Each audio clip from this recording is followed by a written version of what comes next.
Essa é a aula 1 do módulo Sistemas de Arquivos do curso de Sistemas Operacionais da Universidade Federal de Campina Grande. Bom, nesse módulo a gente vai falar sobre sistemas de arquivos. Num sistema computacional existe a necessidade de você armazenar informação de forma permanente.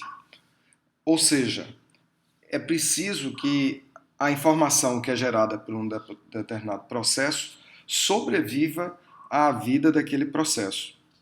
Além disso, é preciso permitir que essas informações possam ser acessadas por vários processos de forma concorrente. E, tipicamente, você quer armazenar grandes volumes de informação de forma permanente. A abstração que o sistema operacional usa, tipicamente, para armazenar informação de forma permanente, é a abstração de um arquivo. Então, um arquivo é um conjunto de bytes que é armazenado em um dispositivo não volátil, ou seja, um dispositivo que, após o processo encerrar, ou mesmo se você desligar o computador, essa informação vai continuar armazenada nesse dispositivo. Exemplos de dispositivo de armazenamento permanente são os discos, as fitas magnéticas, os flash memories, esse tipo de dispositivo.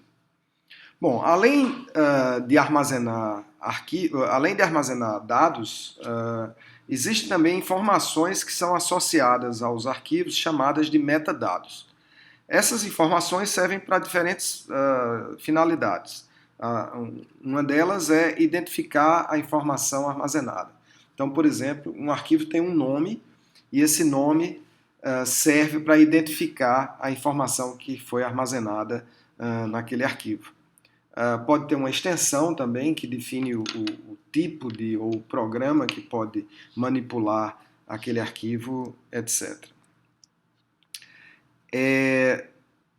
Os metadados também definem permissões para acesso ao arquivo, ou seja, vai definir quem é que pode ler, quem é que pode gravar, quem é que pode executar um determinado arquivo. Além disso, existem informações sobre onde os dados estão armazenados no dispositivo de armazenamento não volátil. Então, essas informações também fazem parte dos metadados de um arquivo. E há outras informações importantes para a gerência dos arquivos que nós iremos falar ao longo desse módulo. Bom, o sistema de arquivos, então, define a forma. O que é um sistema de arquivos? Né? O sistema de arquivos é uma estrutura que define a forma como o sistema operacional organiza os dados e os metadados dos arquivos em um dispositivo de armazenamento permanente.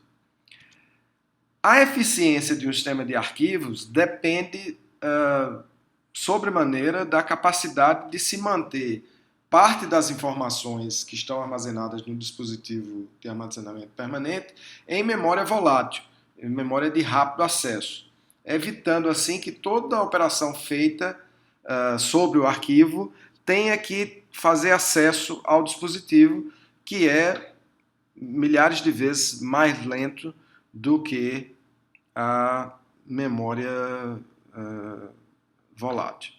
Então, é preciso manter o que se chama de um cache dessas informações na memória, e o sistema de arquivos define quais são as estruturas de dados que precisam ser mantidas na memória para que esse cache possa ser implementado. Então, em resumo, o sistema de arquivos define duas coisas. Define como a informação é organizada no dispositivo físico e como é que eu faço um cache das informações que têm uma probabilidade maior de serem usadas no futuro próximo em memória. Ou seja, como é que eu pego parte dessa informação que está num disco, por exemplo, e mantenho isso na memória de forma que a maior parte das operações de entrada e saída, ao invés de serem feitas no disco, sejam feitas na memória. É claro que, ao criar essas estruturas de dados em memória, o sistema de arquivos tem que se preocupar com a questão da consistência do sistema de arquivos,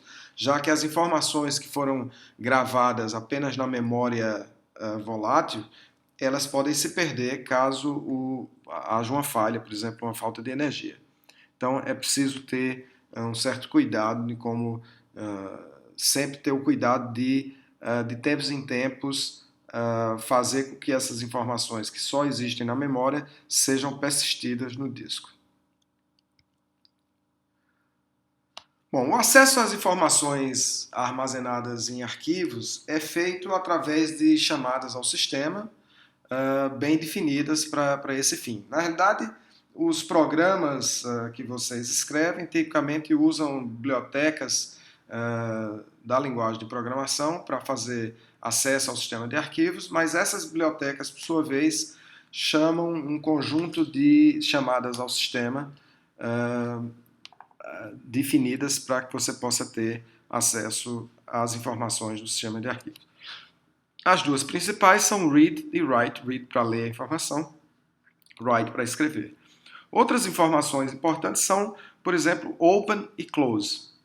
Note que a operação open ela existe para permitir que os metadados do arquivo que vai ser manipulado possam ser armazenados na memória. Então, essas duas chamadas ao sistema, elas existem para permitir que eu implemente estruturas no cache para agilizar a leitura e a escrita de arquivos. Outras operações importantes são as operações que modificam os metadados. Então eu tenho operações do tipo get para ler o metadados e set para modificar o metadados. Uma outra operação importante é a operação de posicionamento do offset de leitura. Então, tipicamente, quando você abre um arquivo, você está informando ao sistema operacional que você vai começar a ler aquele arquivo a partir do primeiro byte do arquivo.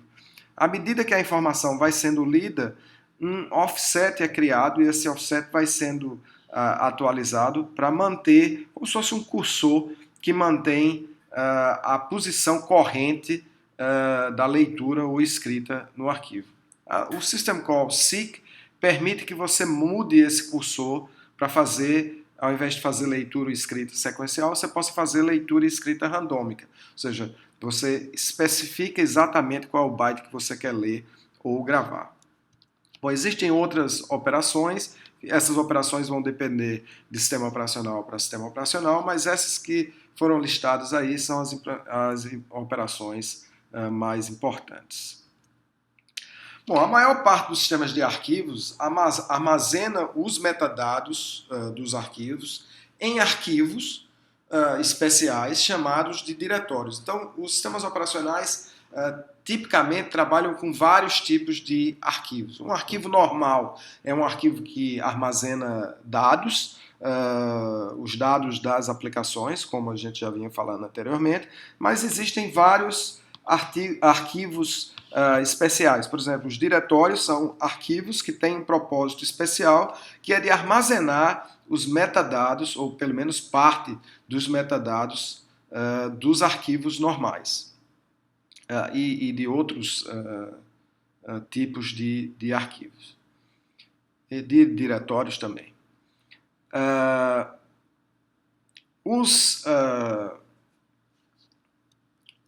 Outros tipos de arquivo que a gente já viu em aulas passadas são os arquivos que estão associados a dispositivos. Por exemplo, a gente viu que o Unix tem um tipo de arquivo chamado caractere, que é associado ao dispositivo caractere, e um tipo de arquivo bloco associado a arquivos, a dispositivos do tipo bloco. Né? Bom, os diretórios são organizados hierarquicamente, formando uma árvore, onde os elementos do interior da árvore são os diretórios e os elementos nas folhas podem ser arquivos ou diretórios. Então, nesse exemplo que a gente mostra aí do lado direito, o barra B e barra C são necessariamente diretórios, enquanto que A, barra BD, barra B, barra E, barra C, barra F, barra C, barra G podem ser arquivos ou diretórios, estão nas folhas. A junção de nomes de diretórios até chegar a um determinado arquivo nessa árvore define o que se chama de um caminho para se chegar até o arquivo partindo de algum diretório. Quando esse caminho começa no diretório raiz, na barra, ele é dito que é um caminho absoluto. Então, por exemplo, barra A é um caminho absoluto para o arquivo A. Barra B é um caminho absoluto para o arquivo B. Barra C, barra G é um caminho absoluto para o arquivo G e assim por diante. Quando o caminho começa de um diretório diferente do raiz, ele é dito relativo. Por exemplo, A é um nome relativo, é um caminho relativo para o arquivo A. B barra D é um caminho relativo para o arquivo D. E G é um caminho relativo para o arquivo G. Cada processo em execução tem a noção de um diretório corrente. Ou seja, quando o processo está executando, ele está executando em um diretório corrente. Dessa forma, os caminhos relativos são sempre interpretados a partir desse diretório corrente. Então, se o diretório corrente é o barra, por exemplo, o caminho C barra F é um caminho válido para o arquivo F. Enquanto que o caminho F no diretório barra não é um caminho válido para... estando o diretório corrente sendo o barra, F não é um caminho válido para o arquivo F. Por outro lado, se o diretório corrente fosse barra C, F seria um caminho relativo válido para o arquivo F. Bom, com isso a gente encerra essa primeira aula de introdução aos sistemas de arquivos. Na próxima aula a gente vai falar sobre os sistemas de arquivos do Unix.